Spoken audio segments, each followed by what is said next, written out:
US verifies that the first aid vehicles enter Gaza through the Pier.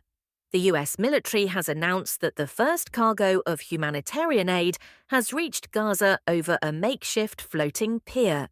According to the US Central Command, relief vehicles started to arrive on the scene on Friday at around 9 o'clock local time, 7 o'clock BST.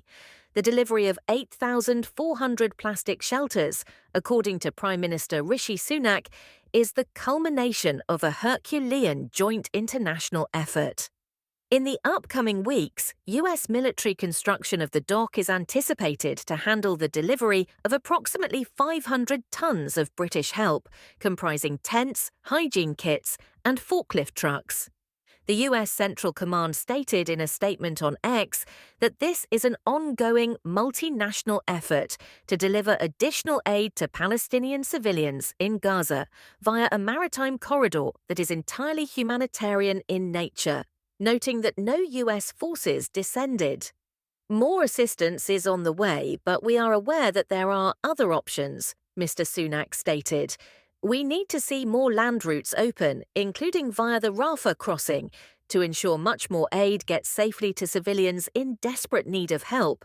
The US military will have lodging on the Royal Fleet auxiliary ship Cardigan Bay, thanks to the pier, which was built with assistance from the UK and anchored to the coast on Thursday. According to Foreign Secretary Lord Cameron, land routes were the most effective means of getting aid into Gaza at the scale needed, and the marine route was just one part of the bigger picture. He continued, "Gazans are at risk of famine and in desperate need of supplies. Israel must ensure land routes are open and that aid gets safely to where it is needed." When the dock is fully functioning, it is anticipated to be able to receive up to 150 truckloads of aid, up from the initial 90 truckloads. Lord Cameron and the Prime Minister also reaffirmed demands that Israel fulfill its obligation to permit at least 500 relief trucks per day to enter Gaza through land borders and to open as many doors as possible for supplies to enter the region. On board RFA Cardigan Bay, British and US personnel have been collaborating to construct and manage the pier. While Israel continues its military campaign against Hamas, the US started constructing the floating base a few weeks ago in order to make it easier to send aid to Gaza. There are over 2.2 million Palestinians who require food, shelter, and other necessities. On Wednesday, hundreds of tons of relief materialized in Cyprus, where it underwent screening procedures prior to being transferred to commercial vessels for delivery to the pier.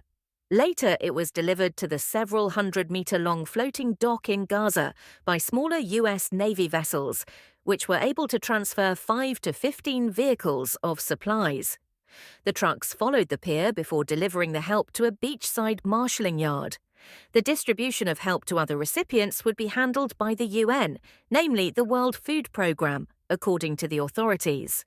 Since Israeli forces seized over the Gaza side of the Rafah crossing last week, aid deliveries to the region have decreased.